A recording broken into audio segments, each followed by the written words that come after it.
Hello, welcome to my channel, Another Bibliophile Reads. My name is Greg, and I'm going to do the Book Snob Tag. This is a rather old tag. I believe it's like 5 years old. It was originally done by Tia, but I saw a recent video by Road Reads, who is sort of resuscitating this tag. And after watching her video, I said, this is a really kind of cool tag. So I'm going to do it. And this tag has 7 prompts. Prompt number 1, Adaptation Snob. Do you always read the book before you see the movie? Now this is where my snobbishness is going to come out in spades, because I almost never see film adaptations of books. If I want to read the book, I read the book, and just say no to the adaptation. And I know I've mentioned this in a previous tag, is I believe I'm one of the few who just does not like to watch adaptations. Occasionally, I will see an adaptation. I did watch the TV miniseries of The Handmaid's Tale, and the first season, it was pretty good. Second season was just terrible. It was just blah. It was just totally building off fears, the political fears that were current in the country at that time.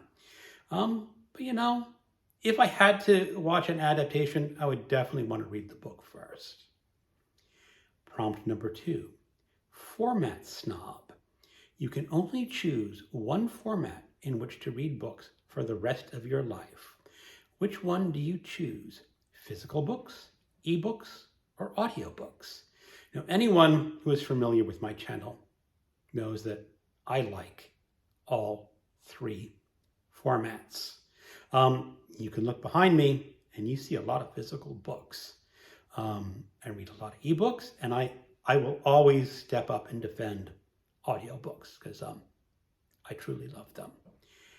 But if I had to pick just one, I'm going to do this just looking at the future and health conditions, thinking, do I want to drag physical books everywhere as I grow older, even though I'm supposed to be in my retirement home? I think about failing eyesight and how it'd be very nice to read large print. So I'm going to go against almost everyone else who's done this video, and I'm going to say ebooks, just for the portability of carrying as many books that I need and the possibility that I am going to need large print in the future. Prompt number 3, Ship Snob. Would you date or marry a non-reader? Now, I'm not sure why Ship Snob relates to who you marry or date. It probably refers to something that I just don't know. Well, I'm already married, so my dating days are over. And I did date and marry a woman who reads books. She does not read as much as she used to when we were younger, but she does still read books. And of course, I'm way out in left field on how many I read. But would I? I don't know. Before I married my wife, I was sort of dating a Czechoslovakian girl. I'm not sure how much she actually read. But you know, who knows what life I would have had if I had continued dating her. Prompt number 4, Genre Snob. You have to ditch one genre, never to read again for the rest of your life. Which would you ditch? Well, the easy ones would be, say, young adults, because I don't read young adults. But that one seems a bit of a cop-out, because I wouldn't be losing anything by ditching something that I do not read. So, considering genres that I do read, I am going to ditch fantasy. Earlier this year, I reread the first 4 books of the Elric series by Michael Moorcock, and I really enjoyed those. I truly did enjoy rereading them. The year before, I finished a trilogy, the Joe Abercrombie follow-up series to the First Law trilogy. And again, I really enjoyed those fantasy books. But as a genre, I think I can give them up. My other genres are too precious to me, so farewell, fantasy. I like you, but you're the one that got the short straw. Prompt number 5, Uber Genre Snob. You can only choose one to read from one genre for the rest of your life. Which genre do you choose?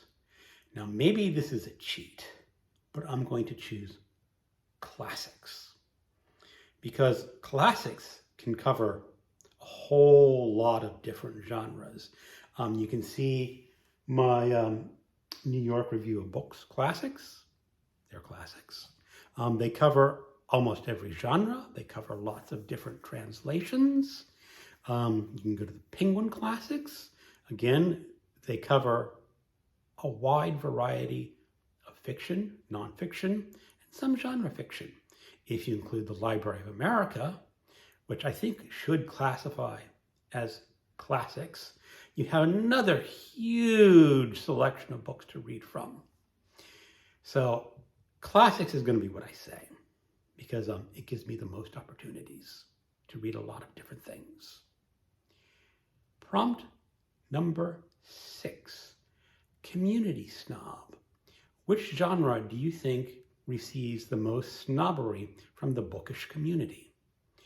I'm going to say horror relieves a lot of snobbery. A lot of people look down upon it as sort of a genre, sort of like akin with pornography or erotica, that it's a dirty genre, it's a nasty genre, it's a violent genre. And while it does contain a lot of its trash, and there is some good trash in that genre, the horror genre can also include some very well done books. Bram Stoker's Dracula is a magnificent novel, however you want to look at it, and it is a horror book. And people should look at horror with a little more of an open mind and don't dismiss it quite so easily. Prompt number 7, Snobbery Recipient. Have you ever been snubbed for something that you have been reading, or for reading in general? I don't think I have been snubbed for reading in general. Most people look at it and say, wow, you read a lot, that's great. Now, maybe that's just sort of a knee-jerk reaction, because they don't understand that I'd rather read a book than watch a baseball game or a football game or watch TV or go out and play cards or go to see a movie. Maybe it's something that people just keep to themselves. As for a particular book, let me just switch the view right there. Here we go. If you can sort of see, let me walk in, that I have my collection of hard case crime books right here. And you have one hard case crime that's a little bit larger than the rest. And we were giving some neighbors a tour of my basement. And one of the women came downstairs and she immediately gravitated to this book. And she goes, Secret Lives of Married Women. Is that a dirty book? And I go, well, it's a crime book. And okay, it does show a kind of a naked woman on the cover. So is it dirty? Not too dirty. Not like you would have an erotica book. But I guess she was being a little snobbish, thinking, what is that guy reading in his basement? So there it is. That is the Book Snob tag. This is a very old tag. I don't know who's done it. If you think this is a fun tag, just go ahead and do it. You don't need to be tagged. Keep on reading.